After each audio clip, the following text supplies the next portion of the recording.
আমরা এটা দেখতে সুবিধা হবে।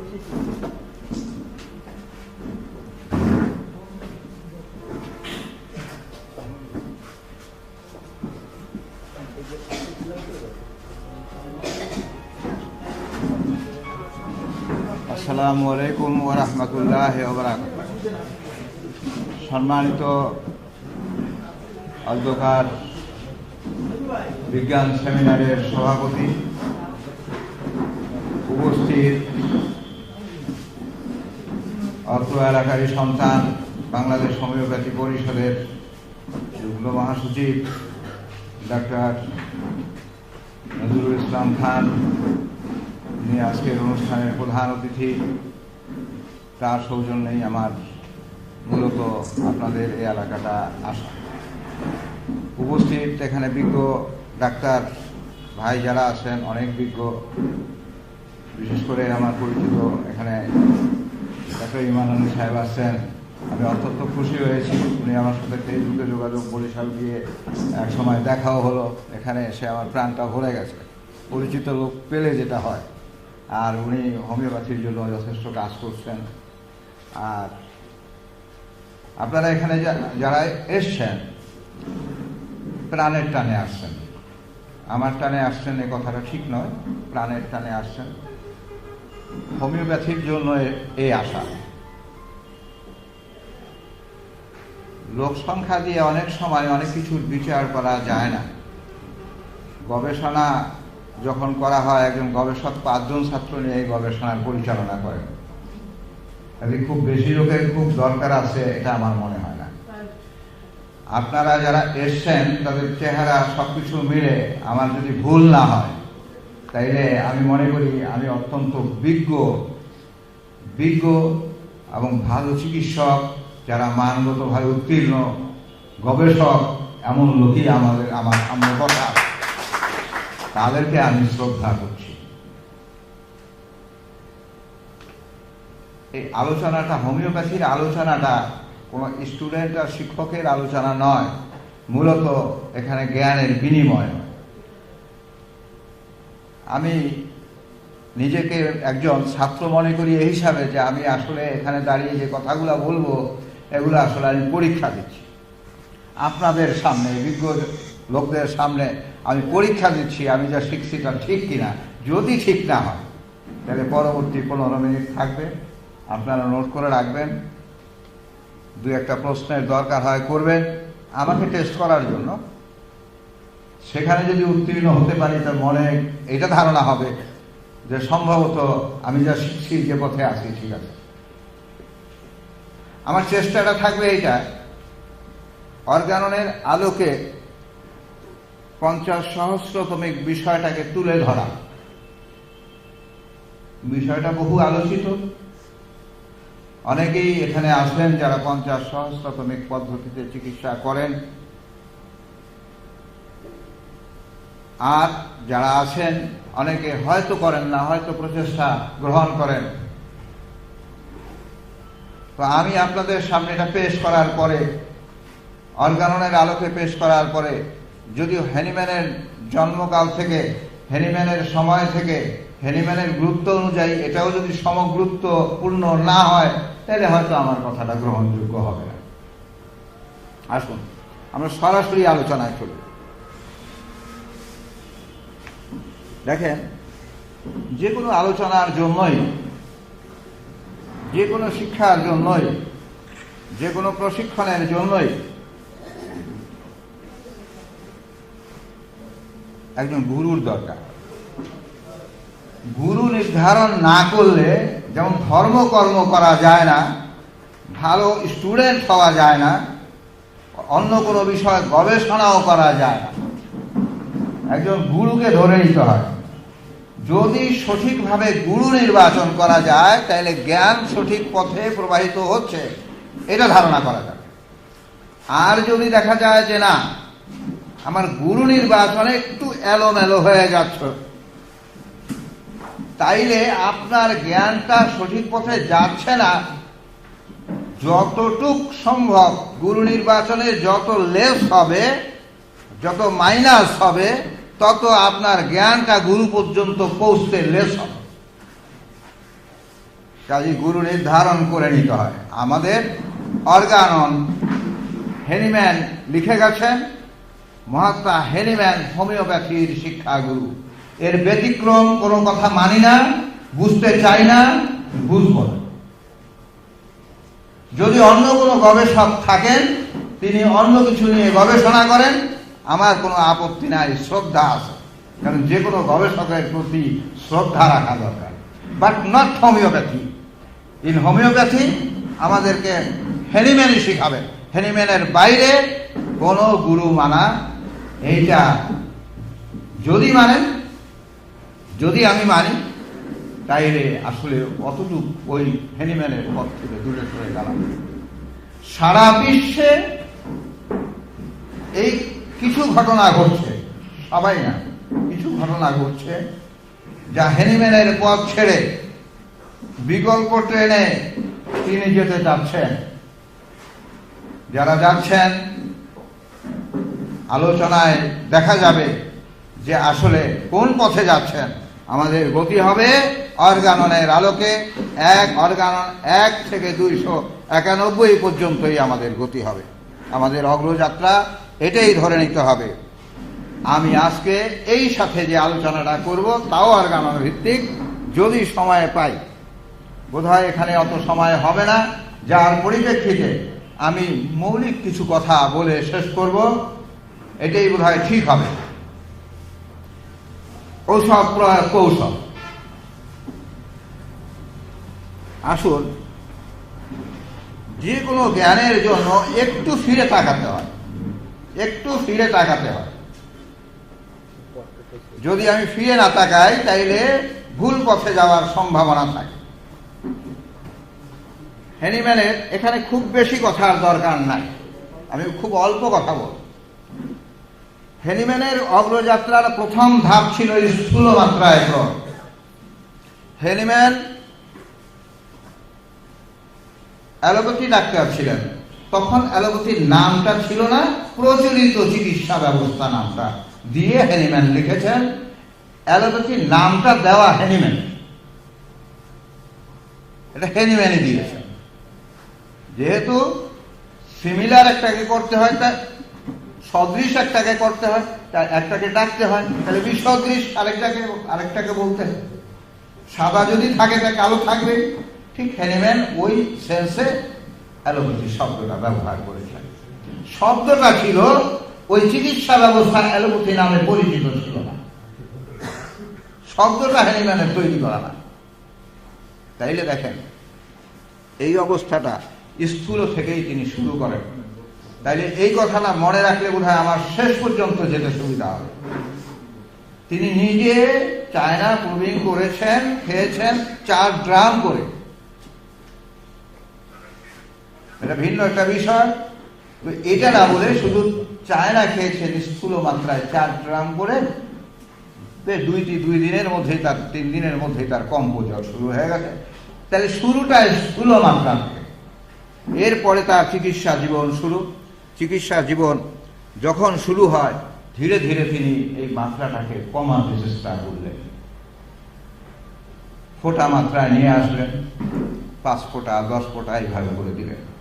অনেকে এই প্রশ্ন করেন আমাকে যে হেনিম্যান তো মাদার টিংচার দিয়ে চিকিৎসা করে। তাই বলি, হ্যাঁ করছি, অসুবিধা কি আছে? বলে আমরা তাই করি। তাহলে পরবর্তী যে অর্গানন যেসব সূত্র লাগছে ওগুলো বাদ দিয়ে তারপর করবে, কোনো সমস্যা নেই। বলে না, তা বাদ দিলে তো চলবে না। তাই যদি মানতে হয় তো শেষ পর্যন্ত দিতে হবে। শুরুর একটা বিষয় আছে। আমি এখানে দাঁড়িয়ে কথা বলছি, যদি আমাকে আবার ফিরে বরিশাল যেতে হয়, আবার আসতে হয়, তাহলে তো আলোচনা হবে না। শুরুর জায়গায়, গবেষকদের শুরুর জায়গায় যাওয়ার স্কোপ নাই, তাইলে আর গবেষণা থাকে না। তাইলে এইভাবে করে চললো। 1810 সালে তিনি অর্গানন প্রথম সংস্করণ প্রকাশ করলেন। এটা আপনাদের জানা কথাগুলা, ওই যে বললাম যে আমি একটু ঝালিয়ে দিচ্ছি জানা কথাগুলা, যে আমার আবার ভুল হয় কিনা। দেখেন, সেখানে স্থূল মাত্রা, সেখানে কোনো কিভাবে ঔষধ দেওয়া হবে 1810 সালে অর্গানন যে প্রকাশিত হলো সেখানে এইটার তেমন উল্লেখ নাই। 12 সালে এসে তিনি মূলত শক্তি করার, আমার মাঝে মাঝে ইচ্ছে মানে খুব হঠাৎ একটা চিন্তা আসে যে শক্তিতে করা লাগবে এই কথাটা তিনি কিভাবে, আমাকে কারো জানা থাকলে আমাকে স্লিপ দিয়ে জানান অথবা পরে আলোচনা, যে শক্তির কথাটা মাথায় আসলো কেন? দিছেন তো, শক্তিকৃত করলেন। সম্ভবত যদি লেখাপড়া ঠিক হয়ে থাকে তাহলে দেখা যায় 1812 সালে তিনি শক্তিকৃতভাবে ঔষধ প্রয়োগ করেন ঝাঁকি সিস্টেমের মাধ্যমে। ওইখানেই আমার প্রশ্নটা, যে মাত্রা কমালেন 10 ফোঁটা জায়গায় 20 ফোঁটা, 20 ফোঁটার জায়গায় 5 ফোঁটা, 5 ফোঁটা 3 ফোঁটা, 2 ফোঁটা, 1 ফোঁটা মাত্রা, তা সব ঠিক আছে, একটা গতি আছে। বাট শক্তিতে ঝাঁকি দিলে স্ফুরণ হবে, শক্তির বিকাশ লাভ হবে, এটা তিনি তার মগজের মধ্যে তখন তো এটা ছিল না। এটা আসলে যদি হ্যানিম্যানকে সদৃশ্য বিধানের জন্য যদি নোবেল পুরস্কার দিতে হয় তাহলে শক্তি ব্যবস্থা প্রচলনের জন্য আরেকটি নোবেল পুরস্কার দেওয়া হবে, কারণ এটা তখনকার সমস্যায় দিচ্ছে, আর এটা কেউ এভাবে করে। এরপরের ধারাবাহিক ধারাক্রমটা একটু দেখেন, আপনি এখানে একটু দেখলেই বুঝতে পারবেন যে এটা আলোচনার দরকার নাই। আপনারা যারা আসছেন তারা এগুলা মোটামুটি ভাবে ধারণা আছে কোন সংস্করণ কত সালে। কিন্তু একটা কথা না বললেই নয়, কর্নিক ডিজিজ 1833 সাল থেকে 38 সালের মধ্যে তিনি কর্নিক ডিজিজ সম্পর্কে আলোচনা করলেন। তখন 5th এডিশন বের হয়ে গেছে। প্রত্যেকটা এডিশন আলোচনা করার দরকার নেই। 5th এডিশন বের হয়ে গেছে, পৃথিবীতে সমস্ত পৃথিবীতে 5th এডিশন ছড়িয়ে পড়ল।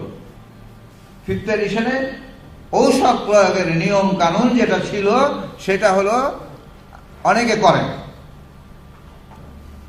শক্তিকৃত ঔষধ 4 আউন্স পানির মধ্যে দিয়ে 1 ফোঁটা দিয়ে ঝাঁকি দিয়ে 3টা ঝাঁকি, 4টা ঝাঁকি, 5টা ঝাঁকি, কর্নিক ডিজিজের মধ্যে ঝাঁকি সম্পর্কে 2 ঝাঁকি সম্পর্কে বলা আছে। 2 ঝাঁকি থেকে শুরু করে 10 ঝাঁকি, 8 ঝাঁকি বলা। ঝাঁকি দিয়ে সরাসরি গ্লাস থেকে সরাসরি রোগীর ক্ষেত্রে প্রয়োগ করার কথা বলা আছে। 5ম সংস্করণ এভাবে করে। এখনো অনেকে, আমার ছোটবেলা থেকে 3 দাগ করে দিলাম, বৃদ্ধ লোকেরা বাক্স নিয়ে চলত, ডাক্তারি করতো, তারাই হোমিওপ্যাথিকে টিকে রাখছে।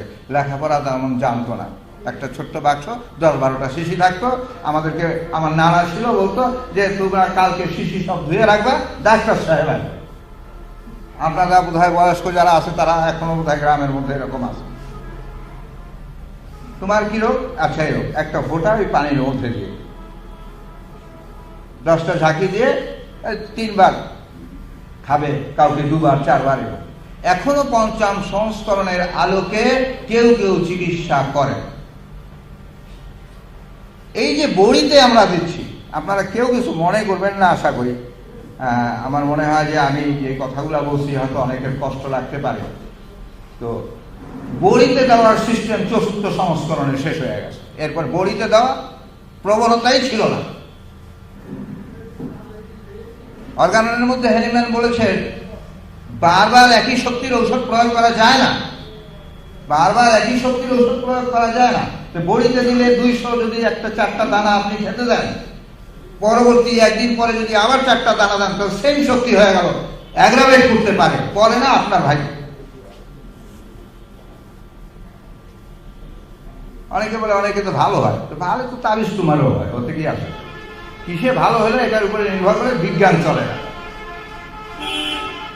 তাহলে দেখেন 5ম সংস্করণে পানিতে জলে গুলে দেওয়ার কথা আছে, বড়িতে বা পুরিন দেওয়ার মধ্যে সরাসরি দেওয়ার কোনো কথা নেই।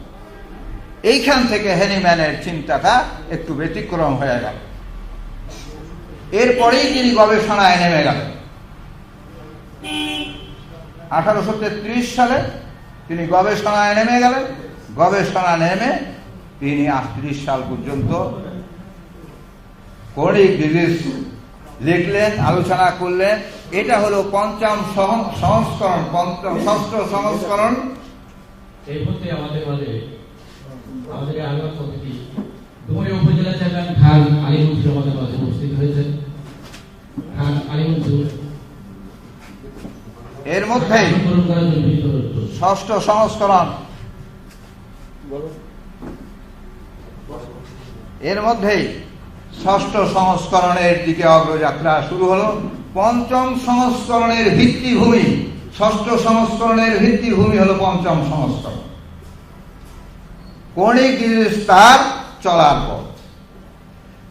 কেউ যদি বলেন যে ষষ্ঠ সংস্করণের নতুন করে উদ্ভাবিত জিনিস পূর্বে ছিল না, এটা তিনি ভুল বলেন, ঐতিহাসিকভাবেই ভুল বলেন। এই নতুন চিন্তা তার শুরু হল। তাইলে আমরা উচ্চ শক্তিতে পৌঁছে গেলাম। উচ্চ শক্তিতে পৌঁছার পরে এখন কাজ কি? উচ্চ শক্তিতে যাওয়ার পরে এখন উচ্চ শক্তি হ্যানিম্যান দিচ্ছেন, 1833 সালে দিচ্ছেন, পঞ্চম সংস্করণে দিচ্ছেন, ষষ্ঠ সংস্করণে এসে দিচ্ছেন। দেওয়ার পরিপ্রেক্ষিতে এখান থেকে শুরু হলো নতুন চিন্তা, মাত্রাটাকে ক্ষুদ্র করতে হবে, মাত্রাটাকে ক্ষুদ্র করতে হবে। যদি মাত্রা ক্ষুদ্র করা না হয়, কিছু কিছু ক্ষেত্রে হ্যানিম্যান দেখলেন যেখানে অ্যাগ্রাভেশন হচ্ছে, অসুবিধা হচ্ছে রোগীর। হ্যানিম্যান ছিলেন মানব কল্যাণের একটা প্রতীক। তিনি মানুষের কল্যাণের জন্য, মানুষের সেবার জন্য তিনি অহরহ তার চাকরি ছেড়ে দিয়েছেন। এটা আপনি জানেন, ঘটনা বলে লাভ নাই। নিজে টাকা দিয়ে, ফর্ম ফিল আপের টাকা দিয়ে তিনি ডাক্তারি পড়তে পারেন নাই। তারপরও অত শখের ডাক্তারিটা হঠাৎ করে ছেড়ে দেওয়া এটা কঠিন। যারা চাকরি করেন তারা দেখবেন হঠাৎ করে একটা চাকরি আপনাকে ছেড়ে দিতে বললে আপনি ছাড়বেন না, তিনি ছেড়ে দিলেন। যাই হোক, আমরা পেলাম 1842 সালে এসে হ্যানিম্যান ষষ্ঠ সংস্করণ প্রেসে দিলেন মৃত্যুর আগে আগে। অনেকে বলে তিনি ছেপে যেতে পারেননি। হ্যাঁ, ছাপা অবস্থায় ওই পুস্তকের মুখটা তিনি দেখতে পারেন, কিন্তু তিনি অবশ্যই 1800 ঐতিহাসিকভাবে সত্য 1842 সালে তিনি প্রেসে দিলেন। তার কয়েক মাসের মধ্যেই তিনি মৃত্যুবরণ করলেন। বিভিন্ন জটিলতার কারণে বইটি আর ছাপা গেল না, ওখানে স্তব্ধ হয়ে থাকলো। তার প্রায় 98 বছর পর, প্রায় 100 বছরের কাছাকাছি, তারপরে বিভিন্ন জটিলতা পার করে তিনি ষষ্ঠ সংস্করণ আমাদের হাতে এসে পৌঁছল। এর ফাঁকে ঘটনাগুলো ঘটল, পৃথিবীতে ছড়ায় পড়ল পঞ্চম সংস্করণ। নট অনলি পঞ্চম সংস্করণ, চতুর্থ সংস্করণ অনুযায়ী চিকিৎসা ব্যবস্থা সারা বিশ্ব জুড়ে ছড়ায় পড়ল। ওইভাবে চিকিৎসাটা চালু হলো। আমরা সেই চতুর্থ সংস্করণের আলোকে চিকিৎসা ব্যবস্থাটাকে এখনো জড়ায় ধরে আছি। তাহলে কি আমরা লেটেস্ট?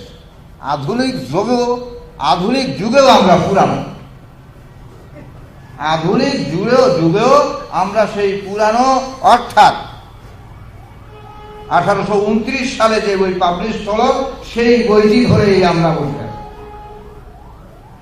সামনে আর অগ্রসর হতে পারি। যাই হোক, আসলে শক্তির খেলায় হ্যানিম্যান যে শক্তি করলেন, উচ্চ থেকে নিম্ন দিকে শক্তিটা চলে ক্ষুদ্র হতে ক্ষুদ্র শক্তির বিকাশটা হয়। শক্তি ক্ষুদ্র হয় না, শক্তি এক মহাশক্তি, পৃথিবীর এক ক্ষুদ্রতম শক্তি। যে যে ধর্ম আছে, এখানে ধর্ম আলোচনার ব্যাপার নাই, যে যে ধর্ম আছে তার ধর্ম অনুযায়ী চিন্তা করেন, এক মহা ক্ষুদ্র শক্তি সমস্ত ইউনিভার্স, এ সমস্ত বিশ্ব প্রকাণ্ডটাকে সৃষ্টি করে ফেল। এখানে কথা হয়তো এক এক ধর্মের এক এক রকম, কিন্তু বিকাশটা ঠিক আছে। বিকাশ হয়ে গেল, আমরা মানুষ হলাম, বিভিন্নভাবে পৃথিবীর প্রাকৃতিক শোভা বর্ধন করলো, সব কিছু ঘটলো, বিকাশ লাভ করলো কোনো এক অলৌকিক শক্তি দ্বারাই। বিশ্বাস, হোমিওপ্যাথিকে বিশ্বাস করলে অলৌকিক শক্তিকে বিশ্বাস করতে হবে। যিনি অদৃশ্যকে বিশ্বাস করেন না তিনি হোমিওপ্যাথ না। অদৃশ্যকে বিশ্বাস না করলে হোমিওপ্যাথি বিশ্বাস করা যায় না। ধরা যায় না, ছোঁয়া যায় না। আপনি যে ওষুধটা দেন তাও ধরা যায় না, ছোঁয়া যায় না। যখনই ওটা রং দেখবেন সেটা হোমিওপ্যাথিক ওষুধ না। যখনই তার ভিতরে অরিজিনালিটি কিছু আছে, that is not homeopathic medicine. কথাটা শুনতে একটু কেমন যেন লাগে, সামনে ক্লিয়ার হয়ে যাবে ইনশাআল্লাহ। যখন রং দেখবেন, হ্যাঁ, যখন কোন রং দেখবেন, কোন রঙের মধ্যে ঔষধটাকে রাখা হবে, আসবে সামনে কথা আসবে, তাইলে সেগুলো হোমিওপ্যাথি ওষুধ না। কালারফুল কোনো হোমিওপ্যাথি ওষুধ নাই। হোমিওপ্যাথি শক্তিকৃত, অদৃশ্য, একক, ক্ষুদ্রতম, যা চোখে দেখা যায় না, যন্ত্রে ধরা যায় না। ধীরে ধীরে আলোচনাটা আসবে। অর্গানন মানেই হলো, এই জন্য আমি কথাটা বলি, অর্গানন মানেই হলো ষষ্ঠ সংস্করণ। আর ষষ্ঠ সংস্করণ মানেই হলো হোমিওপ্যাথি, 50 সহস্রতমে। এর বাইরে তেমন কোনো কথা নাই। আমরা হোমিওপ্যাথি পরিষদ, বাংলাদেশ হোমিওপ্যাথি পরিষদ, পাকিস্তান আমলেও এই সংগঠনটা ছিল, বাংলাদেশ আসার পরে সংবিধান নামে ছিল, বাংলাদেশের পরে এইটা বাংলাদেশ হোমিওপ্যাথি পরিষদ নামে পরিচিত। এখানে একটা থিম আছে, মনো মিনি সিমি, সিমি মনো মিনি। সদৃশ বিধান, সিমি সদৃশ, মনো একক, মিনি মানে ক্ষুদ্র। এইটাই হলো বাংলাদেশ হোমিওপ্যাথি পরিষদের মূল কথা, যা হোমিওপ্যাথির মূল কথা। এই কয়টা কথা বাদ দিলে হোমিওপ্যাথি থাকে না। মনোমানি একক, যেহেতু এখানে চিকিৎসক ভাইরা আছে, এই জিনিসটাকে মনে রাখতে হবে। একটা ওষুধ দিয়ে চিকিৎসা করতে হবে। মানুষের আত্মা এক, দেহ এক, ঔষধও এক, রোগও এক। এই চারদিকে ছড়ানো ছিটানো দেখেন, এগুলা রোগ না। রোগ একটা, ঔষধ হবে কয়টা? একটা। এবং সেই ঔষধটা হবে ক্ষুদ্র অতি ক্ষুদ্র, যা যন্ত্রপাতিতে ধরা যাবে না। এইটা, এটা যেহেতু সামনে ব্যাখ্যা আছে, এখনই আর শেষ করা যাবে না। আমরা পরিষদ থেকে এই কথাটাই প্রকাশ করতে চাই। হেনিম্যান দেখলেন কি, হোমিওপ্যাথি আবিষ্কারের পরে ৫ম সংস্করণ যখন কৌণিক দিদি যখন লিখতেছিলেন, দেখেন অস্বাভাবিক আনডিজায়ারেবল কিছু রিয়াকশন দেখা দেয় শতক্রমিক ঔষধগুলো প্রয়োগের পরে। যেহেতু এটা দেখা দেয়, এটাকে কি করে রিমুভ করেন? মানুষ যেমন যন্ত্রণা শূন্যভাবে রোগ নিরাময় হতে পারে, এটাই তো আমার চেষ্টা। আমাদের চেষ্টা কি? যাতে কম কষ্ট দিয়ে, ইনজেকশন না করে, কোনো অন্যরকম সাইড এফেক্ট না হয়ে, যাতে আমাদের ঔষধগুলা কার্যকরী হয়, আমরা যাতে রোগীকে আরোগ্য করতে পারি, এটাই মূলত আমাদের চেষ্টা। এই প্রচেষ্টাকে সামনে রেখে তাইলে দেখেন, একজনের মাথায় চুল ছিঁড়ছে, পাগলামি করতেছে, মানসিক ব্যাধিতে আক্রান্তের চিকিৎসা, মনোরোগের বড় ঔষধ, সবচেয়ে ভালো চিকিৎসা আছে হোমিওপ্যাথিতে। আমরা সব ডাক্তাররা কি এটা প্রচার করতে পেরেছি? মনের রোগ হলে, ভাই এটা মনের রোগ, আপনি অন্য জায়গায় দেখেন। অথচ প্রতিটা মেডিসিন পড়তে গিয়ে মানসিক লক্ষণটা পড়তে হয়। প্রতিটা মেডিসিন, এমন কোনো মেডিসিন খুব কম আছে যার মানসিক লক্ষণ প্রস্ফুটিত হয়নি। কোনো মেডিসিনের মানসিক লক্ষণ একটু কম প্রস্ফুটিত হয়েছে। কিন্তু মানসিক লক্ষণ বাদ দিয়ে হোমিওপ্যাথি চলবে না। মানসিক লক্ষণ অবশ্যই গ্রহণ করতে হবে, ধরতে হবে মানুষের ব্যক্তি স্বাতন্ত্র্যটাকে, তারপরে আপনাকে একজন ভালো চিকিৎসক হবে। আবার কেউ যদি বলেন যে শুধু মানসিক লক্ষণ দিয়ে এই চিকিৎসা করব, দৈহিক কোনো লক্ষণের দরকার নাই, তিনিও ভুল পথে আছেন। দেহ ও মন নিয়ে মানুষ। আমি এখানে দাঁড়ানো আছি, আমার দেহ আছে, আমি অঙ্গভঙ্গি করি, আমার চোখ মুখ কথা বলে, আমার হাসি কথা বলে, আমার চাহনি কথা বলে, এটা যেমন সত্য, আমার ভিতরের যে অস্তিত্ব, আমার আত্মা, আমার মন, আমার আচরণ, ওইটাও সত্য। শুধু মনটাই সত্য নয়, শুধু দেহটাও সত্য না। কাজে এই বিষয়টাকে খুব ভালোভাবে, গভীরভাবে আমাদের বুঝে রাখতে হবে। কাজে বাইরের যে রিয়াকশনটা কিভাবে আমরা কমাবো, ওগুলা রোগ না। তখনকার সময় প্রশ্ন করতে পারেন আপনারা, কিছু প্রশ্ন নিরসন এখানে হয়ে যাবে। কিছু প্রশ্ন করতে, শততমিক ঔষধ, আগে যেসব ঔষধ হেনিম্যান ৪র্থ সংস্করণে যেভাবে করে ঔষধ শততমিক, ক্যান্ট যেভাবে করে ঔষধ শততমিক, বড় বড় বিজ্ঞজনেরা যেভাবে শততমিক ঔষধ প্রয়োগ করেছেন, সেই ঔষধগুলা এখনো চলছে, তারা কি কম বুঝতেন, তারা কি কম জানতেন? এই কথা ঠিক নয়। তারা কম জানতেন এটা ঠিক নয়। তাদের হাতে পৌঁছেনি, গবেষণালব্ধ সম্পদ পৌঁছেনি তাদের হাতে, তাই তারা পান। এই কিছুক্ষণ আগে ভাইয়ের সাথে আলোচনা করতেছিলাম যে ডাক্তার ক্যান্ট হ্যানিম্যানের অনেক কিছু গবেষণা করেছেন। প্রথম যুগে তিনি হ্যানিম্যানের প্রয়োগ পদ্ধতিটাকে গ্রহণ করেননি। তিনি একজন অ্যালোপ্যাথি ডাক্তার ছিলেন। তিনি কেমন ডাক্তার ছিলেন? ওই দেশের বিজ্ঞ একজন ডাক্তার ছিলেন। তার ওয়াইফ জীর্ণশীর্ণ, অসুস্থ, যায় অবস্থা, একেবারে যায় অবস্থা। তখন ওয়াইফ বলে, তুমি তো অনেক বড় ডাক্তার, অনেক গবেষণা করে অনেক কিছু করলা, এখন একটা কাজ করো, আমি তো চলেই যাব, মরেই যাব, আমি আর এই পৃথিবীতে থাকবো না, আমার একটা শেষ আবদার তুমি রক্ষা করো। কি আবদার? বলে ওই যে বুড়া মেয়ে আছে, ওই যে রাস্তার পাশে, আমি তো আর এই এলাকা চিনি না, যে ওইখানে একজন দাড়িওয়ালা লোক আছে, বৃদ্ধ লোক, একটা ছোট্ট বাক্স নিয়ে উনি নাকি অন্য কোনো পদ্ধতিতে চিকিৎসা করে, তোমাদের এর বাইরে অন্য একটা পদ্ধতিতে চিকিৎসা করে, সেইটা তোমরা একটু ওনাকে একটু খবর দাও। উনি হাসছেন, এইটা আবার কেমন কথা? আমরা এত কিছু করলাম, তো স্ত্রীর মানে শেষ আবদার রক্ষা করার জন্য তার কর্মচারী দিয়ে তিনি বলেন যে যাও ডাক্তার সাহেবকে খবর।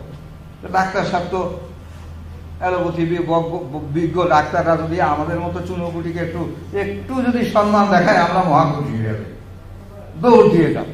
তো উনিও আসলেন, স্যার আমাকে ডাকছেন, হ্যাঁ আমার ওয়াইফের একটু সমস্যা আছে, দেখো তুমি কিছু করতে পারো কিনা।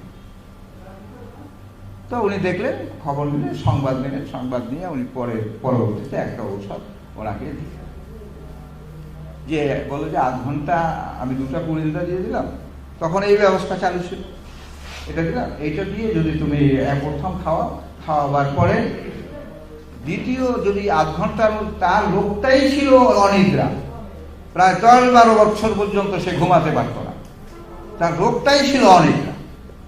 তো উনি ঔষধ দিয়ে বললো যে 8 ঘন্টার মধ্যে যদি ঘুমায় তাহলে দ্বিতীয় ডোজটা দেওয়ার দরকার নাই, আর না হয় পরবর্তীতে দ্বিতীয় ডোজটা দেবে। উনি এটা দিয়ে চলে, উনি বিজ্ঞ ডাক্তার, উনি এই 8 ঘন্টার মধ্যে 12 বছরের রুগী বা 8 ঘন্টার মধ্যে ঘুমাবে তো ওনার বিশ্বাস নেবে। যাই হোক উনি খাইয়ে দিলেন। খাওয়াবার পরে উনি তার গবেষণার কাজে, ডাক্তার ক্যান্ট কিন্তু বড় ডাক্তার ছিলেন অ্যালোপ্যাথি, তো উনি তার গবেষণা কাজে লিপ্ত। প্রায় 1 ঘন্টা ওভার করে তিনি হঠাৎ খেয়াল করলো যে ঔষধ তো তাকে দেওয়া হয়নি। আচ্ছা ঠিক আছে, বসে তখন ডাক্তার সাহেব দেখি, গিয়ে দেখে দিব্যি ঘুমাচ্ছে, সে রুগী ঘুমাচ্ছে, রুগীরই ঘুমাচ্ছে। এই ওনার মনে খুব হিট করলো, আঘাত করলো যে আমি এত বড় ডাক্তার, বোর্ড করে বসালাম, এই একটা পানির মতো একটু পুরিন্দা দিয়ে দিল, একটু কম হয়ে গেল। কি? পরের দিন ডাকছে ডাক্তারকে, যে কি অবস্থা? বললো যে কিভাবে কি করলেন? আমাদের পদ্ধতি অনুযায়ী ওষুধ তো আমি শিখতে চাই, আমাকে শিখো, তোমাদের বই আছে দিয়ে দাও। যাক, এটা একটা কাহিনী। তো এইভাবে করে তিনি হোমিওপ্যাথি বললেন। তিনি তার কথা এই জন্য বলা, তিনি প্রতিটা জিনিস হ্যানিম্যানের গবেষণা করে গ্রহণ করেছেন। তিনি বলেছেন, হ্যানিম্যানের সাথে অনেক বিরোধ করেছেন, এমনকি 200 মাত্রা কত শক্তিতে দেওয়া হবে, কত শক্তিতে তিনি বলেছেন 5 ফোঁটা দেওয়া যেই কথা 10 ফোঁটা দেওয়া, 5টা বড়ি দেওয়া যেই কথা 10টা বড়ি, এরকম অনেক গবেষণা আছে। বিজয় বসুর বইতে এই গবেষণার কথাগুলো পাবেন। শক্তি ও মাত্রা নামে বিজয় বসুর যে বইটা আছে, এটার মধ্যে পাবেন। উনি ঐতিহাসিকভাবে এটা লিখেছেন কিছু কিছু বিষয়। আচ্ছা, এখান থেকে তিনি হ্যানিম্যান গবেষণা করেছেন, যেমন তেমনি ডক্টর ক্যান্টও বিষয়গুলোকে গবেষণা করে বুঝতে চেষ্টা করেছেন। তার হাতেও কনিক ডিজিজ পড়েছে, কিন্তু শেষ বয়সে পড়ার কারণে তিনি উচ্চ শক্তির ব্যবহার করতেন। ডাক্তার ক্যান্টও উচ্চ শক্তির ব্যবহার করতেন, এটাই তার ছিল ব্যবস্থাপত্র। তিনি একক ঔষধ দিতেন, 2-3টা ঔষধ কখনো দেন নাই। বাইরে তুমি তো কোনো মেডিসিনের মধ্যেই পড়ে না, কাজে তিনি দেওয়ার প্রশ্নই আসে না। সামনে আলোচনা আসবে। এখন দেখেন, তিনি দিলেন, কিন্তু জলেগুলোও তিনি দিয়েছেন, কিন্তু 5ম সংস্করণের পুরো ব্যবস্থাপত্র, কনিক ডিজিজের পুরো ব্যবস্থাপত্র অনুযায়ী তিনি নিজে আস্থা নিয়ে দিয়ে যেতে পারেননি, গবেষণা করতে পারেননি। কাজেই তিনি আমাদের গুরুজন, তার সম্পর্কে বিরূপ মন্তব্য করা এটা ঠিক নয়। যারা চলে গেছেন বিজ্ঞজন, তারা যে পদ্ধতিতে চিকিৎসা করেছেন, মানবজাতির কল্যাণ করেছেন, তাদেরকে আপনি ঘৃণা করবেন? আপনারটাই শ্রেষ্ঠ। আজকে আপনি হাতে পেয়েছেন, আপনি বুঝিয়ে দেন যে হ্যাঁ এই পদ্ধতি গেলে রুগীর আরোগ্য ভালো হবে, কিন্তু পিছনে যারা করছেন তাদেরকে অশ্রদ্ধা করবেন, তাদেরকে অবহেলা করবেন, তাদেরকে হেলা করবেন। এইটা হোমিওপ্যাথের ধর্ম হতে পারে না। বিভেদ কোনোদিন বিভেদ দ্বারা কোনোদিন কোনো কিছু ক্রিয়েটিভ কিছু সৃষ্টি করা যায় না, ঐক্য দ্বারাই সম্ভব। আমরা চিকিৎসক, আমাদের সকলে এখানে যারা আছেন, যে যে পদ্ধতিতে চিকিৎসা করেন, প্রত্যেকের লক্ষ্য রোগীটাকে ভালো করা। শুধু টাকা ইনকামের লক্ষ্য হোমিওপ্যাথিতে যারা করে তারা আসলে ছেড়ে দিলেই ভালো। কাজেই আমাদের লক্ষ্য হলো এক, সেটা হলো রোগীকে আরোগ্য দেওয়া। আচ্ছা, তো এই যে সময়টার মধ্যে কয়েকটা পদ্ধতি, যে ট্যাবলেট দেওয়া, বড়ি দেওয়া, পুরিন্দার মধ্যে দেওয়া, মাদার টিংচার দেওয়ার যে চিকিৎসা পদ্ধতি তখন চালু ছিল, হেনিম্যান বলেন আই দেন হ্যাড জাস্টিফাইড, আমি তখন এটাকে পঞ্চম সংস্করণের কথা, তখন সেটাকে আমি জাস্টিফাইড মনে করেছিলাম, এখন নয়। মানুষ আত্মনাদ করে আরোগ্যের জন্য, আমরা সেই যদি মানবতার ডাকে যদি সাড়া না দিই, তাহলে চিকিৎসক হয়ে আসলে লাভটা কি? আমি আমার ছাত্রদের মাঝে অনেক সময় বলি, তাহলে আলুর ব্যবসা আছে, পটলের ব্যবসা আছে, মুদির দোকান আছে, এগুলা দিলেও তো ইনকাম হয়। ডাকাতি করেও তো ইনকাম করে, শিক্ষিত লোকেরা করে না? ডাকাতি করেও যদি ইনকাম করা যায়, তাহলে শুধু শুধু এই হোমিওপ্যাথির ফোটা বিক্রি করে আমার এই আয় করার দিকে, মানুষের জুলুম এমনকি রোগ বৃদ্ধি করার দিকে, যেটা খেলে মানুষ মারাও দিতে পারে, সেদিকে আমি যাবো কেন? চিন্তার উৎসটা আমাদের নতুন কিছু না। আমার আলোচনার চিন্তার উৎস হলো 2 নম্বর সূত্র, শুধু 2 নম্বর সূত্র। এই যা কথা বললাম এর আলোকে হেনিম্যানের ইচ্ছা ছিল স্বল্পতম, নিশ্চিততম এবং নির্দোষ উপায়ে রোগীর আরোগ্য করা, স্বল্প সময়ের মধ্যে নিশ্চিতভাবে নির্দোষ উপায়, কাটা ফেরা পোড়া এগুলা বাদ দিয়ে, পিটাপিটি বাদ দিয়ে স্বল্প সময়ের মধ্যে তাকে দ্রুত আরোগ্য দেওয়া, এইটাই মূলত আমাদের কাজ। কিভাবে হোমিওপ্যাথি ঔষধ কাজ করে অনেকে জিজ্ঞাসা করে, কিভাবে হোমিওপ্যাথি ঔষধ কাজ করে এখন পর্যন্ত অনাবিষ্কৃত, যেহেতু অদৃশ্য শক্তি। হেনিম্যান এখানে একটা কথা বলেছেন 259 নম্বর সূত্রের মধ্যে, ফুটনোটের মধ্যে একটা কথা বলেছেন। যেমন তিনি এটা যেভাবে ওখানে লেখা আছে আপনারা দেখেন, কথাটা হলো যে দূর নীরব নিঝুম রাতে, নিস্তব্ধ রাতে, প্রকৃতির মাঝে যদি আপনি শুয়ে থাকেন, দূর থেকে যেন একটা সুরের ধ্বনি, একটা নীরব একটা ধ্বনি আপনার মধ্যে আসতেছে, যার সুর আপনাকে বিমোহিত করে, হৃদয় যেন কানায় কানায় পুরে পূর্ণ করে দিচ্ছে। এইভাবে হোমিও ঔষধ প্রয়োগের পর আপনার আত্মার মধ্যে, আপনার জীবনী শক্তির মধ্যে একটা নূতন সুর, নতুন আওয়াজ, নতুন একটা আলোড়ন সৃষ্টি করে।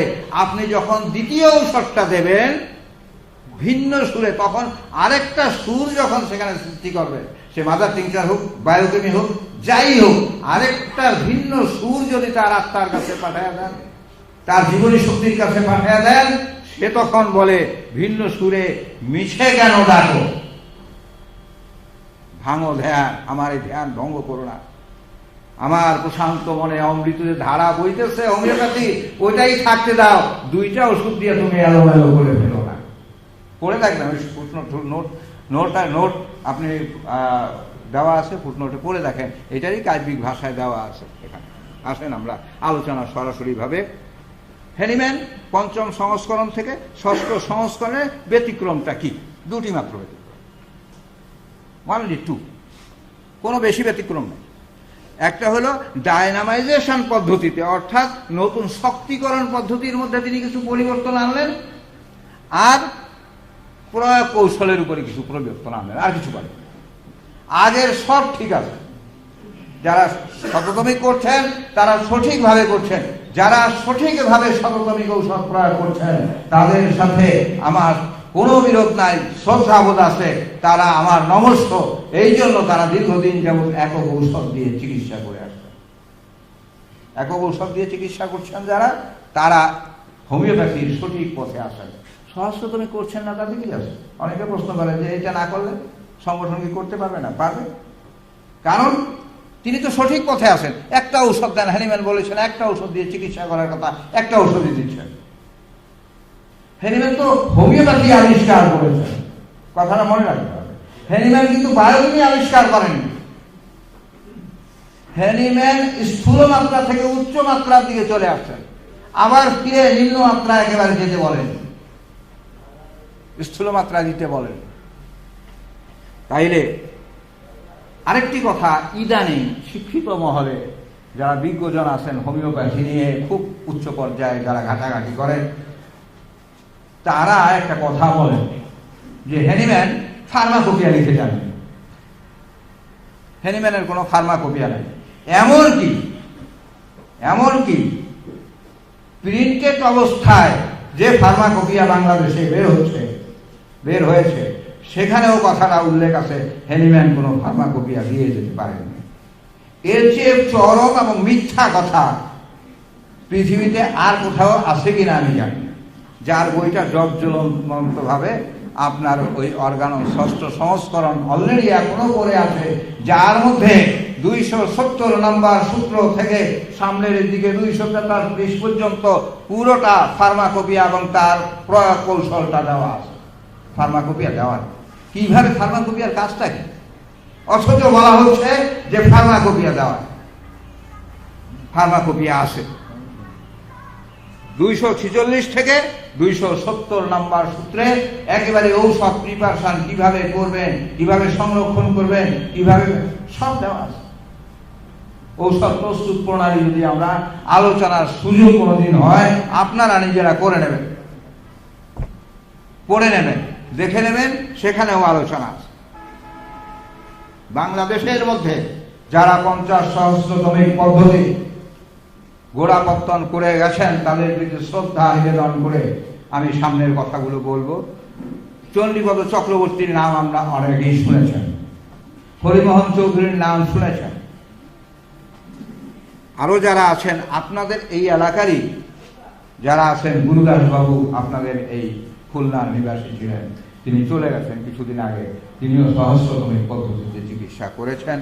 পরবর্তীতে যিনি করেছেন তিনিও বাহকের লোক ছিলেন, ডাক্তার শরফুল আলম ভাই কয়েকদিন আগে ইন্তেকাল করেছেন। তার সাথে আমার ব্যক্তিগত উভয়ের সাথেই আমার সম্পর্ক ছিল। অত্যন্ত জ্ঞানী গুণী তারা বিজ্ঞ লোক ছিলেন, তারা জানাশোনার দিকে অনেক জানাশোনা ছিল হোমিওপ্যাথির। আজকে তারা দুজন এই সমসাময়িক সময় তারা দুজন চলে যাওয়ায় মনে হয় যেন বাংলাদেশে হোমিওপ্যাথির দুটা মাইল ফলক চলে গেছে। যারা চিনতেন তারা নিশ্চয়ই এটা বুঝতে পারবেন। এখানে কোনো ব্যতিক্রম খুব একটা পঞ্চম সংস্করণের 6ষ্ঠ সংস্করণের মধ্যে আপনি পাবেন না। যেমন একটা দুটা আছে, দেখেন হ্যানিম্যান 46 নম্বর সূত্রের মধ্যে বলেছেন সতর্কতার সহিত ঔষধ প্রয়োগ করতে হবে। আচ্ছা বলেন, আমরা যারা হোমিওপ্যাথ তারা কি সতর্কতার সহিত, সে শততমিক করেন আর সহস্রতমিক করেন, সতর্কতার সহিত ঔষধ প্রয়োগ করতে হবে না? যে ভাইসদের সাথে আলাপ হলো সকালের দিকে, যে কত তারা রুব্রিক ক্যান্টের রেপার্টরি ঘেটে কত পরিশ্রম করে কত লেখাপড়া করে, এখনো এক ভাই বললেন যে কালকে রাত্রেও আমি 2 ঘন্টা 3 ঘন্টা লেখাপড়া করছি। আসলে লেখাপড়ার বিকল্প কোনো রাস্তা নাই, শুধু হাতে ধরে আপনাকে মোয়া বানিয়ে কোনো হোমিওপ্যাথ ডাক্তার খেয়ে খাইয়ে দেবে, এইটা হোমিওপ্যাথি। আপনাকে অর্জন করতে হবে, আপনাকে শিখতে হবে, পড়ালেখার কোনো বিকল্প আমাদের কাছে নাই। তাইলে সতর্কতার সাথে সদৃশ নির্বাচন করতে হবে। সদৃশ নির্বাচনের আমাদের কাছে এর বিকল্প রাস্তা নাই। 83 নম্বর সূত্র থেকে 104 পর্যন্ত কিভাবে ব্যক্তি স্বাতন্ত্র্য নির্ণয় করতে হবে, কিভাবে আরোগ্য করতে হবে, সেটা সুস্পষ্টভাবে বলা আছে।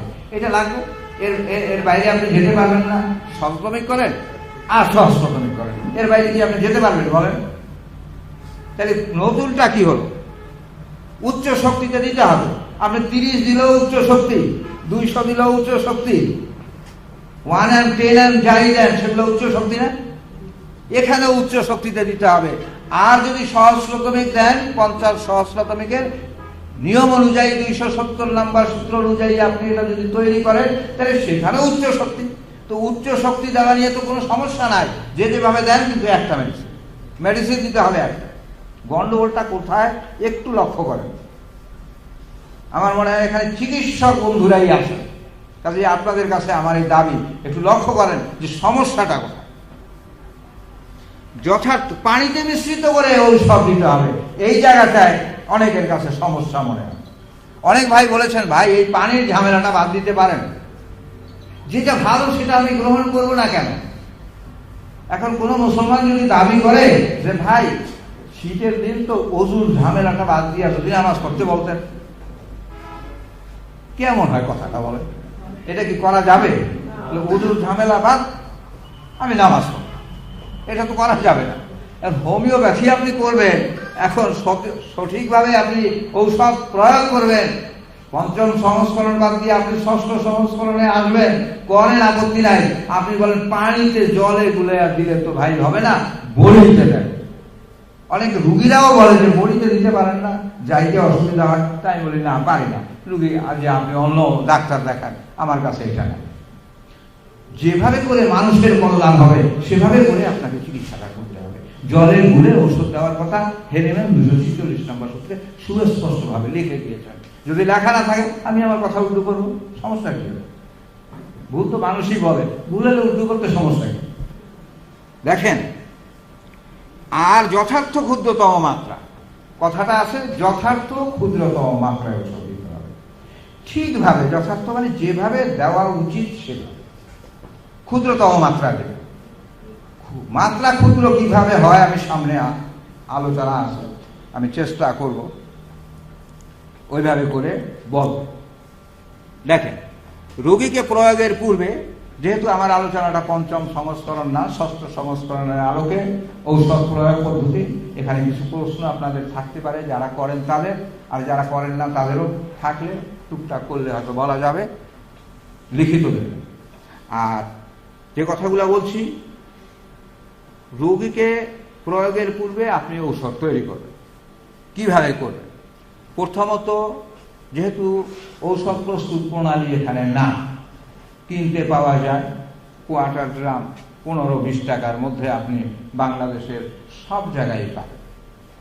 খুলনার ডাক্তার এয়ারি সাহেব ছিলেন, তিনি প্রায় সহস্রতমিক প্রয়োগ করতেন মাঝে মাঝে। তখনকার সময় ঔষধের দুষ্প্রাপ্যতার কারণে বা যে কোনো কারণে হোক, তিনি শততমিক ঔষধের কিছু রেফারেন্স তার রোগী পর্যবেক্ষণ বইটার মধ্যে দিছেন। এইভাবে করে একটা দানা, এই যে দানাগুলা 10 নম্বর অনুবটিকা বলা হয় এটাকে, এইটার একটা দানা 4 আউন্স শিশির মধ্যে, একটা দানা 4 আউন্স শিশির প্রায় গলা পর্যন্ত, অর্থাৎ 4 ভাগের 1 ভাগ খালি রেখে 3 ভাগ পানি, পরিশ্রুত পানি, পানিটা যেন পরিশ্রুত হয়। কিভাবে হবে? বৃষ্টি আধা ঘন্টা পড়ার পরে যেই পানিটা যদি ধরে রাখতে পারেন সেইটাও ভালো পানি। পানি ফুটায়া ছিটায়া ব্লোটিং পেপার ছিটাবার পরে ব্লোটিং পেপারে যদি ছেঁকে নেন সেইটাও বিশুদ্ধ পানি। বিশুদ্ধ করার যত কিনতেও পাওয়া যায় বিশুদ্ধ পানি, হোমিও অনেক নোয়াখালী মাঝদিতে একটা ডিস্টিল ওয়াটার করছে, ওরা হোমিওপ্যাথির ঔষধ প্রয়োগের জন্যই এগুলো নিয়ে পানিটা নেবেন, ফুটে ফুটে আমরা ব্যবহার করতে পারি, কোনো সমস্যা নাই। তো এইভাবে করে 4 ভাগে 3 ভাগ পানি দিয়ে সেখানে একটা মাত্র দানা দেবে। এখানে একটা প্রশ্ন আছে যে স্যার 2টা দানা পড়ে গেলে সমস্যা কি? 2টা দানা পড়ে গেলে কোনো সমস্যা নাই, 1টা বা 2টা দানা দিয়ে দেবে। হেনিম্যান বলেছেন দানাগুলাকে পিষে, দানাগুলাকে একটু পিষে তারপরে ফেলতে, যাতে এই পিষে দিতে বোঝায় যে অনেক সময় গ্লুকোজটা যেভাবে তৈরি করা হয় তাতে বলতে সময় লাগে, যদি তাৎক্ষণিকভাবে ওটা না গলে সমস্যা হবে। যার জন্য যদি সাথে সাথে খাওয়াতে হয় তাহলে আপনি পিষে দেবেন। পিষে না দিলে ওটা গলে গেলে যে কাজ করবে না, ফেসবুকে এটা নিয়ে কিন্তু লেখালেখি হয়, আমার সাথে অনেক আলোচনা হয়েছে, কিন্তু কাজ হবে না এটা নয়, অবশ্যই কাজ হবে। পিষে দিতে পারলে ভালো, আর না দিতে পারলে অনেক সময় পর সেবন করতে দিতে হবে, সাথে সাথে দেওয়া যাবে না, যেন গলে যায়। 1-2-3 মিনিটের মধ্যেই দানাটা গলে। ওষুধ প্রয়োগের পূর্বে মানে রুগীকে দেওয়ার আগে এইভাবে ফাইলে 4 আউন্স আপনি তৈরি করবেন, লেবেল দিয়ে দিবেন 8টা দাগ বা 12টা দাগ দিয়ে দেবেন, সেই কথা। তাইলে সেবন করার যোগ্য ঔষধ তৈরি হলো, সেবন করতে রুগীকে দিতে পারবেন। রুগীকে দিবেন কিভাবে? ওই যে তৈরি করলেন আপনি 4 আউন্স পানির মধ্যে যে তৈরি করলেন ঔষধ, একটা দানা দিলেন। একটা আপনার ঝামেলা একটু বেশি, লাভ তো বেশি। কি বলেন? লাভ বেশি না? অনেক সহজমিক তারা কিনেন, বলে স্যার কিনতে কিন্তু তো জীবন চলে গেল। প্যাটেন্ট ফাইল দোকানে রাখতে রাখতে অর্ধেক আয় করি সব চলে যায়। এমন অর্ধেকের বেশি টাকা চলে যায়, টাকাও তো দরকার। হেনিম্যান ভিজিট ছাড়া চিকিৎসা করেননি, এমনও তার জীবনের মধ্যে আছে ভিজিটের টাকা দিতে পারে না, বাড়ির থেকে ভিজিটের টাকা আনাইছে যে নিয়ে আসো। আপনার মর্যাদা আপনার কাছে।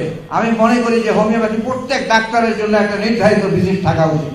আপনি আপনার ফি নির্ধারণ করে নেন। আমি বরিশালে 800 টাকা ফি নেই, ঢাকাতে আরো বেশি নেই, নর্মাল কেসে 500 টাকা ফি নেই। ফি দিতে হবে মাস্ট। আর না হয় রুগীকে বলতে হবে যে ভাই আমি গরিব মানুষ, দিতে পারি নাই, আলহামদুলিল্লাহ দরকার হয় রিক্সা ভাড়া দিয়েও দিতে, কিন্তু এতটুকু সারেন্ডার করতে হবে।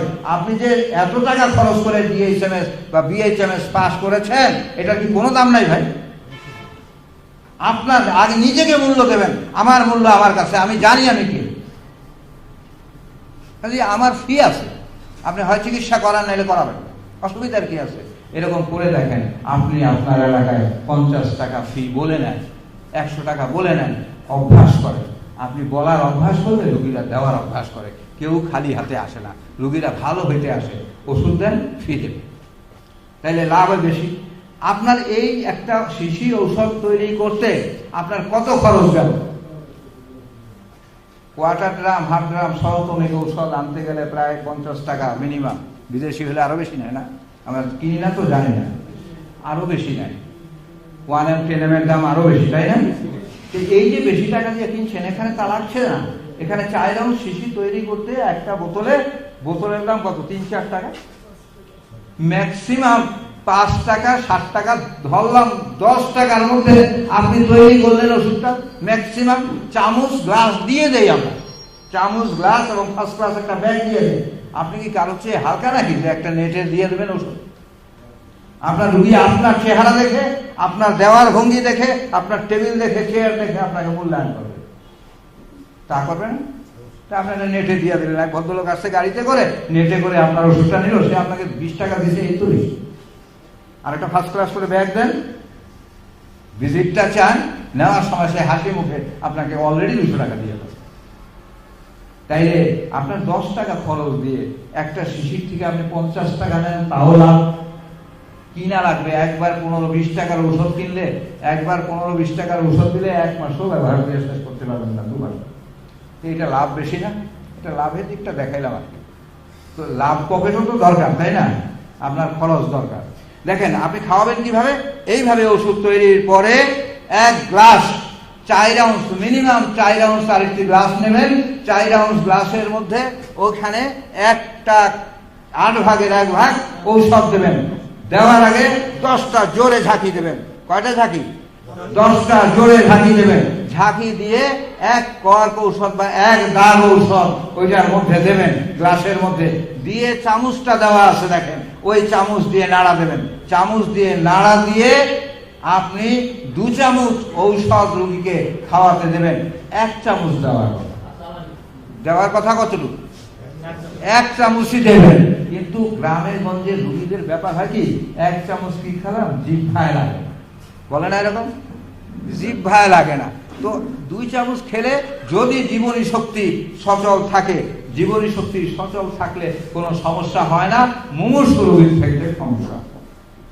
আচ্ছা, অথবা মাতৃদুগ্ধ শিশুকে 1 চামচ খাওয়াবেন, এইভাবে করে। এখন আমাদের ঔষধ প্রয়োগের ব্যাপারে এই আলোচনাটা প্রায় 2 ঘন্টার আলোচনা। আমি আপনাদের সামনে পুরো আলোচনাটা হয়তো আমি শেষ করতে পারবো না। আমি সময়ের দিকে নজর রাখি না। কয়টা? 16? আচ্ছা, 12:15 আর 10-15 মিনিটের মধ্যেই আমার আলোচনা আশা করি আমি শেষ করব, শেষ পর্যায়ে যাব না।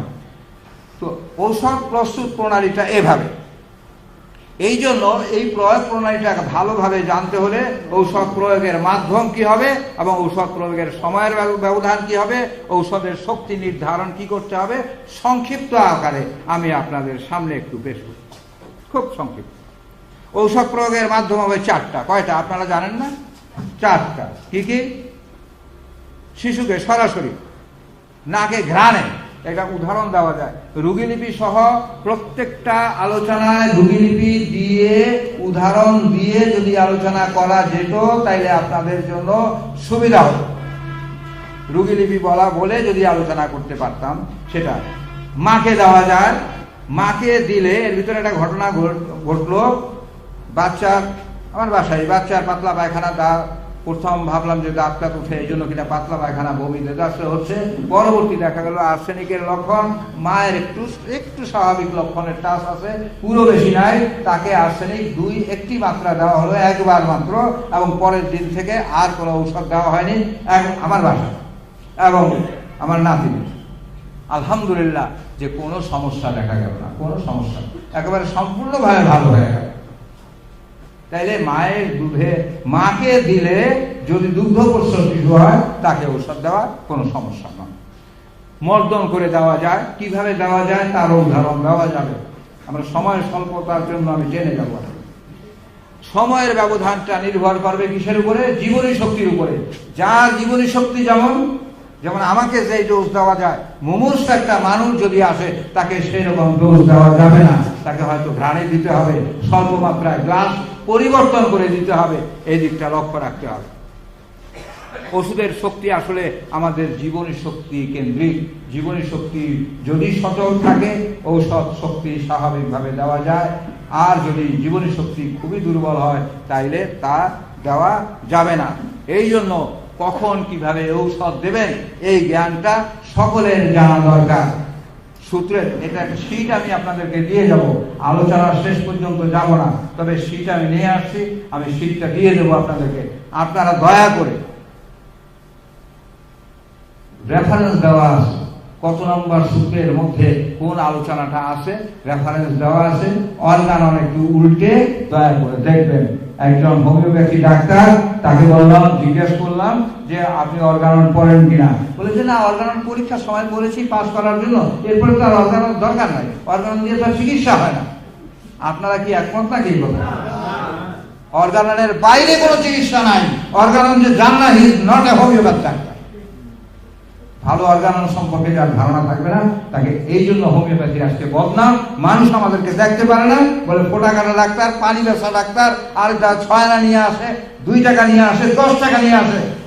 আপনার মুখের উপরে সে আসলে আপনাকে এই 10 টাকা দিল না, আপনার মুখের উপরে একটা চর দিয়ে দিল, কারণ আপনি 4টি বোতল দেখা করাবেন। আপনি আপনার মর্যাদা রাখতে পারেন না। মর্যাদা আপনারটা আপনাকে রাখতে হবে। আজকে আমরা যত চিৎকার করি, যাই করি, আমাদেরকে দরকার আমাদের নিজেদের সম্মান নিজেদেরকে বাঁচিয়ে রাখতে হবে, তবে তো আমি হোমিওপ্যাথি ডাক্তার। তাইলে আমরা ভাগ করব কখন এবং কিভাবে। এই 2টা কথাকে আমরা জানবো। সূক্ষ্ম মাত্রায় দেওয়া যায়, সূক্ষ্ম মাত্রায় দেওয়া যায়, ওই যে কাপের মধ্যে দেওয়ার কথা বলা আছে ওইটা। আর এরপরে অত্যন্ত সূক্ষ্ম মাত্রায় দেওয়া যায়, কাপিং করে দেওয়া যায়, আর একটা স্থূল মাত্রায় দেওয়া যায়, সরাসরি অর্থাৎ গ্লাস থেকে 4-5 চামচ সেবন করানো যায়। আমি একটু টেনে যাব, স্লাইডগুলো একটু টেনে দেখেন সূক্ষ্ম মাত্রায় দেওয়া যায়, কখন কিভাবে দেওয়া যায় লেখা আছে। এটা আপনাদেরকে দিয়ে দেওয়া আছে নোট, কেমন? এই নোটগুলা আপনাদেরকে দিয়ে দেওয়া যেহেতু আছে, যখন 10 বার ঝাঁকি দেবেন, এই জন্য কখন দেবেন, 10 বার ঝাঁকি দিয়ে 1 গ্লাসের ভিতর থেকে 1 চামচ খাওয়াবেন, এইটাই সূক্ষ্ম মাত্রা। কারণ রেফারেন্স, রুগীর রেফারেন্স দিয়ে দিতে গেলে আরো 2 ঘন্টা সময় লাগে। ঢাকাতে এই আলোচনার সিডিটা ইউটিউবে যদি সার্চ করেন, 50 মিলিসিমেন লেখে ইউটিউবে সার্চ করলে আপনারা অনেকে পাবেন। আমার এইটার পুরো স্লাইডটা আমি আজকে ইনশাআল্লাহ আমার ফেসবুকে দিয়ে দেব, যারা সেখান থেকে পারবেন ডাউনলোড করে নিয়ে নেবেন। দেওয়ার জন্যই তো, রেখে আমি কি করবো, দিয়ে দেবো। আর লেকচারটা দিতে হয়তো বা পরে বরিশাল গিয়ে দিয়ে দেবো। এরপরে দেখেন অত্যন্ত সূক্ষ্ম মাত্রায় দেওয়া যায়, খুব ক্ষুদ্র। ওইটা করার জন্য আপনাকে কি করতে হবে? অত্যন্ত সূক্ষ্ম মাত্রায় যদি করতে হয় তাহলে কাপিং করতে হবে, যে কথাটা বললাম। 1 গ্লাসে সেটা করার নিয়ম কি? এটাকে নিয়মটা হলো 1 গ্লাস থেকে 1 চামচ পানি নেবেন।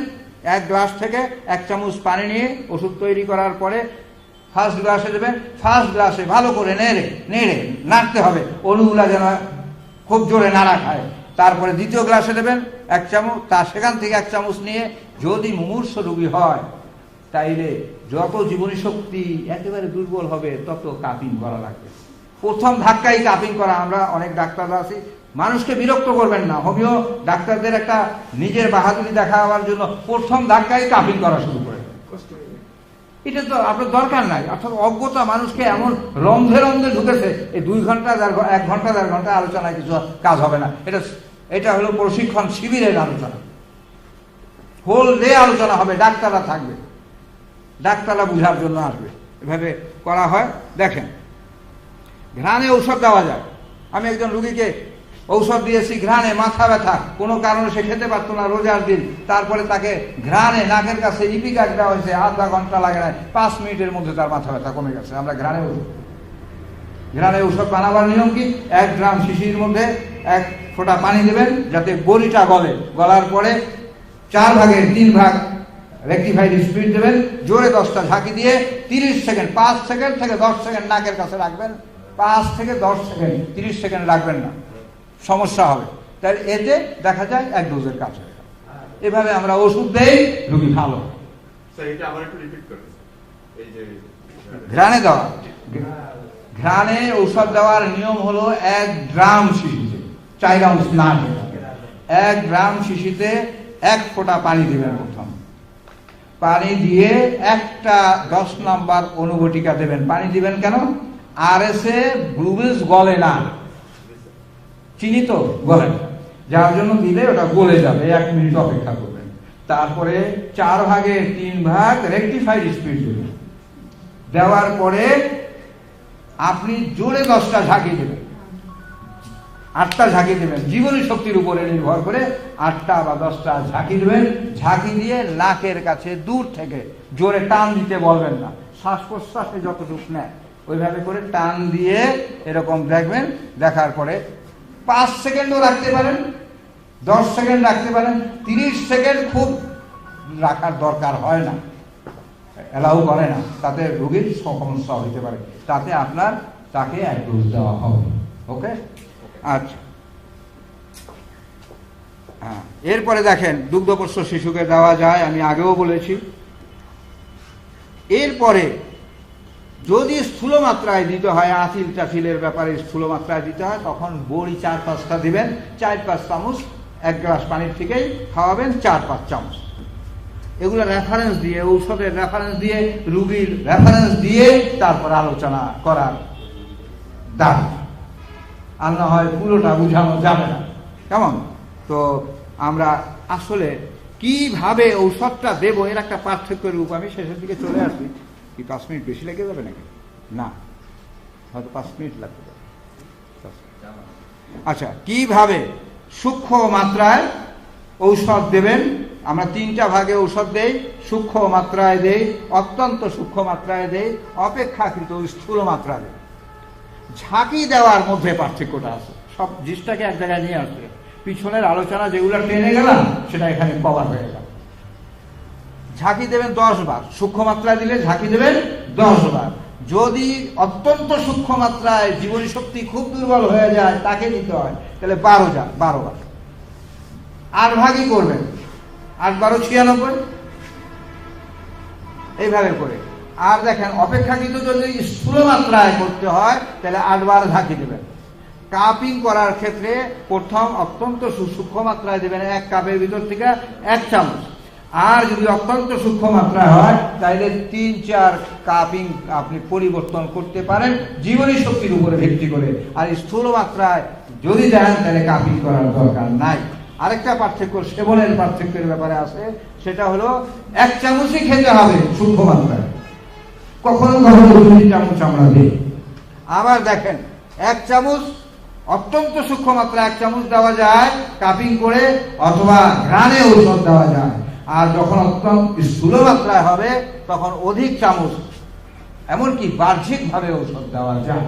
একজিমা হলে অভ্যন্তরীণ যে ওষুধটা দেবেন সেই ওষুধটা বাহ্যিকভাবেও দেওয়া যাবে। কিছু মূল সূত্র আছে।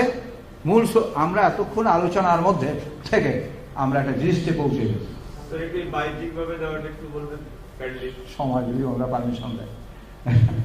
তো এখন কিন্তু কোনো বাহ্যিক মলম দেওয়া যাবে না, শক্তিকৃত ছাড়া। এতটুকু বললে শক্তিকৃত ছাড়া কোনো মলম বাহ্যিকভাবে দেওয়া যাবে না, অন্য কোনো কিছুই বাহ্যিক ব্যবহার করা যাবে না। এটা হ্যানিম্যানের কথা। আর আমাদের মূল সূত্র আজকের আলোচনার একেবারে জিনিসটা আমি আপনাদের সামনে 5টা কথায় বিভক্ত করে কথাটাকে শেষ করতে চাই। লক্ষণ হলো, এই লক্ষণ হ্যানিম্যান বলেছেন, লক্ষণ হলো মহান আল্লাহর দান। আপনার শরীরের ভিতরে যে লক্ষণটা আছে এইটা আপনার কোনো ক্রেডিট নয়। আল্লাহ এভাবে করে আপনার শরীরে দেখে গেছেন, যার জন্য চিকিৎসক বুঝতে পারে এবং সেই বুঝে সে সাহায্য নিতে পারে। এই কথাটা খুব ব্যাখ্যা আছে, আপনারা এটা বুঝে নেবেন। রোগ হলো, যে কথা বলেছি, রোগ হলো অদৃশ্য শক্তি। রোগ মানুষের দেহের কোথাও অবস্থিত নাই, হ্যানিম্যান কোনো জায়গায় বলেননি। রোগ হলো অদৃশ্য শক্তি, কাজে ঔষধ লাগবে অদৃশ্য শক্তি। এই বিল্ডিং বানাইতে হাতুর বাটাল, রড, সিমেন্ট সবই লাগবে, কিন্তু এই মোবাইল তৈরি করতে, ঘড়ি সারাইতে মোবাইল, এটা হাতুর বাটাল লাগবে না। যদি হাতুর বাটাল দিয়ে মোবাইলের উপরে জোরে মারেন তাইলে মোবাইলই ধ্বংস হয়ে যাবে। জীবনী শক্তি অদৃশ্য সূক্ষ্ম, এই শক্তিটাকে ঠিক করতে হলে, কলকবজাকে ঠিক করতে হলে অদৃশ্য শক্তি লাগবে। দেখা যায় এমন শক্তি লাগবে না। হোমিও কোনো ঔষধ দেখা যায় না। প্রথম দিকে যে বলেছি শক্তির খেলা, এই যে স্পিডটা সাদা দেখা যায়, সাদা, এই যে স্পিডের মধ্যে একটা মাধ্যম, কিন্তু এটার মধ্যে যদি খোঁজ করেন ব্রাইনিয়া পাবেন, 200 শক্তির ব্রাইনিয়া পাবেন, 200 শক্তির মধ্যে এখনাই পাবেন, ব্যালেডোনা পাবেন, সারা জিন্দেগি খোঁজ করলে পাবেন না। অদৃশ্য শক্তি হয়ে এটার মধ্যে বসবাস। এটা মহান আল্লাহর একটা অবদান। কেমন? আর যথার্থ সদৃশ্য হইতে হবে, আর জলে গুলে ঔষধ দিতে হবে। কেমন? আপনাদেরকে সংক্ষিপ্ত আলোচনার জন্য আপনারা সুযোগ পেলাম আপনাদের মাঝে এই আলোচনা করার, আপনারা আমাকে সুযোগ দিয়েছেন, এই জন্য আপনাদের সবাইকে ধন্যবাদ। আলোচনার ভুল ত্রুটি যদি হয় তো সেটা আপনারা নিজ গুণে ক্ষমা করবেন। আচ্ছা, তো ভুল ত্রুটিগুলো ক্ষমা করবেন নিজ গুণে। অনেক কথা বলেছি, তার ভিতরে কিছু কথা তো ভুল ত্রুটি হয়ে যেতে পারে। যদি অর্গানের বাইরে কিছু থাকে আমাকে ইনফর্ম করবেন, আমি এখানে বসেই জবাব দিয়ে যাব। একটা প্রশ্ন শুধু আসছে, আমার আলোচনা এখানেই শেষ। প্রশ্নটা হলো, ড্রাম ফাইলে দিলে কি হবে না? হবে না। ঘ্রাণে ঔষধ দিলে ড্রাম ফাইলে হবে, অন্যটা হবে না, কারণ হ্যানিম্যান ড্রাম ফাইলে দিতে বলেন। আপনি নিজের ইচ্ছা যদি দেন, কেউ ড্রাম ফাইলে দেন, এইভাবে দেওয়া উচিত নয়, উচিত না। যদি কারো আরো সময় থাকলে এটা আরো বিশদ ব্যাখ্যা করা যেত রেফারেন্স সহ। আপনাদের সকলকে ধন্যবাদ, সভাপতি মহোদয়কে ধন্যবাদ, বিশেষ অতিথি, বিশেষ মেহমান আসছেন এখানে, সকলকে ধন্যবাদ দিয়ে আমি আপনাদের কাছে আমার ত্রুটির জন্য ক্ষমা চেয়ে আমি আমার আলোচনা শেষ করছি। আপনাদের সকলকে ধন্যবাদ। আসসালামু আলাইকুম ওয়া রাহমাতুল্লাহ। ধন্যবাদ আলাউদ্দিন স্যারকে তার অত্যন্ত জ্ঞান মূল্যবান বক্তব্য বয়ান পেশ করার জন্য। আমরা তাকে আন্তরিক অভিনন্দন ও ধন্যবাদ জ্ঞাপন করছি। সম্মানিত উপস্থিতি, এ পর্যায়ে আমাদের সামনে কথা রাখবেন ডুমুরিয়া